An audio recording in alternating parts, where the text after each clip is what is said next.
So yun guys, so gumawa ako ng video kung paano i-apply yung gamot natin sa mga gagamba. C45 mix pala ginagamit natin guys para sa proof of mixing lang. So ito bagong mix, ang petsa ngayon April 26 kasi may order, so mix ako ng bago. Yan, tuturo ko sa inyo kung paano yung iba paano gagamitin kasi may mga baguhan na user dito. Una, kung paano ikarga, di ba?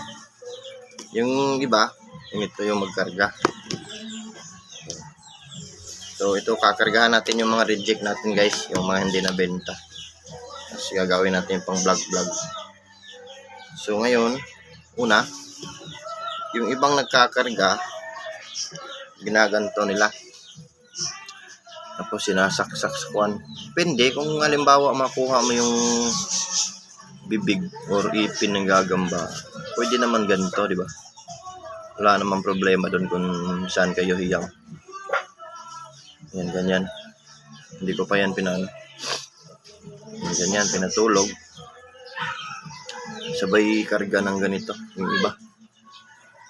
Ganyan. Kahit ako, minsan ginagamit ko din naman ito pag maayos yung Pero siguraduhin nyo lang na nakarga talaga. Kasi minsan, akala natin, sinipsip niya yung yung pangkarga natin or tinatawag na load, di ba? Pero yun pala sa lang niya, yung parang bigote niya. Tapos niya. Ito wala pang karga to guys. Bali nagdi-demo lang ako kung paano magkarga. Ayun. Ganito yung halimbawa, ito pinatulog ko. Yan. Tapos kunin natin yung C45. Papabubok natin. Lalabas natin yung isang bukol. Bango talaga. Yan, papalabasin natin yung isang bukol. Pag ayaw lumabas, hila konti. Tapos push ulit. Ayan, ganyan. Dandahan lang. Ayan, para minsan kasi nauuna yung mga bula.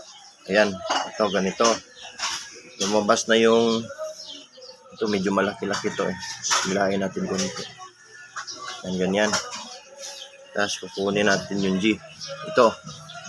Kung kaya mo naman kumarga or sanay ka na sa pagkarga ng nakaganyan, yung gagamba, wala namang problema, di ba? Like ganito. Depende sa forma ng G.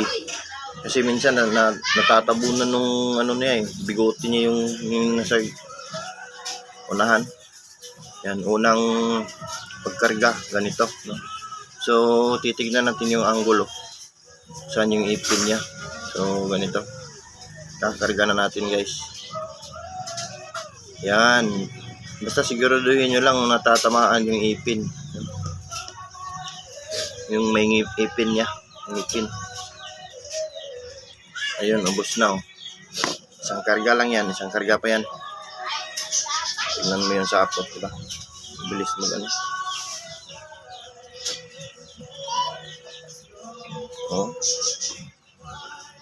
So mga reject lang to guys, no? Tangkal sa tercera na mga hindi ko na Yan. Isang karga.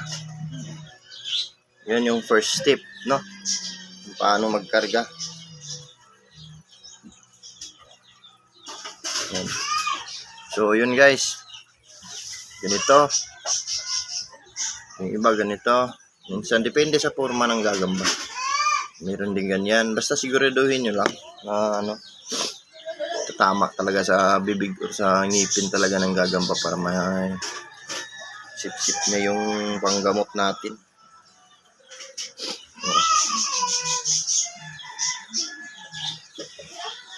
Ayan. Okay na, nakargahan na natin ng isang beses.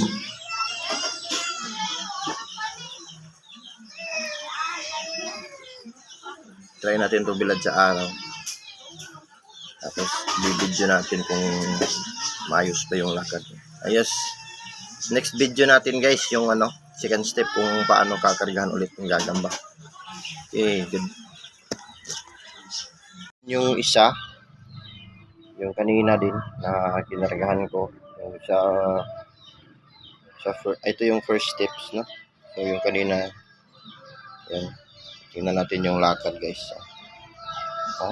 Isang karga yan. Tignan nyo. Diba? Nakikita talaga yung niya.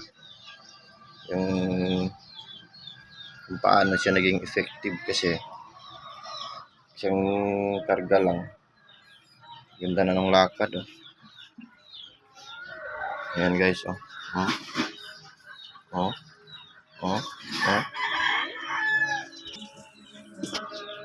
Ayan ulit. Yan yung lakad guys. Tignan nyo yung lakad guys. Diba?